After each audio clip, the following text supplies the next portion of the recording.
নির্বাচনের আগে গণভোট সহ ৫ দফা দাবি ও চলমান রাজনৈতিক পরিস্থিতি নিয়ে রাজধানীর মগবাজারে বৈঠকে বসে জামাত সহ ৮টি রাজনৈতিক দল। আমাদের যে দাবিগুলো এখনো পূরণ হয়নি, আংশিক পূরণ হয়েছে, সেই দাবির সংগ্রামে রাজপথে ৮ দলের কর্মসূচি ইনশাআল্লাহ অব্যাহত থাকবে।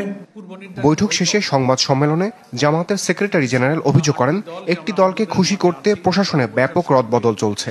প্রধান উপদেষ্টা অসহায় বোধ করলে তা স্পষ্ট করতে বলেন তিনি। মাঠে নির্বাচনে সব দলের সমান অধিকার, এই সমতা রক্ষার যে দাবি, আমাদের ৫ দফার অন্যতম দাবি, সেটা ভঙ্গ হচ্ছে। আমরা দেখতে পাচ্ছি কোন একটি বিশেষ দলের রাজনৈতিক প্রভাবের কাছে অসহায় বোধ করছেন, তাহলে জাতির কাছে তিনি হেড অব দি গভর্নমেন্ট, ঐক্যমত্য কমিশনের প্রধান হিসেবে তিনি জাতির কাছে তার কথা বলতে পারেন। জাতি তাকে সহযোগিতা করতে প্রস্তুত আছে। গণভোট নিয়ে সরকারকে জনমনের সংশয় দূর করার তাগিদ দেন গোলাম পরোয়ার। আহ্বান জানান জনগণকে গণভোটে হা ভোটের পক্ষে অবস্থান নেয়ার।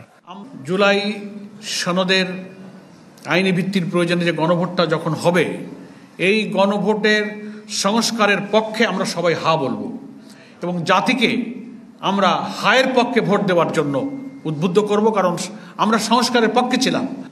আন্তর্জাতিক অপরাধ ট্রাইব্যুনালের রায়ে ৮ দল আস্থা রাখতে চায় জানিয়ে জামাতের শীর্ষ নেতা হুঁশিয়ারি দেন, নাশকতার সুযোগ দেওয়া হবে না আওয়ামী লীগকে। আমরা অতীতের কর্মসূচিতেও মাঠে ছিলাম, এবারেও এই ফ্যাসিবাদের আন্দোলনের কর্মসূচিতে নাশকতার কোনো সুযোগ এই জাতি দেবে না। আগের দিনেও দেয়নি, এটা কোনো স্থানই পাবে না ইনশাআল্লাহ সামনে।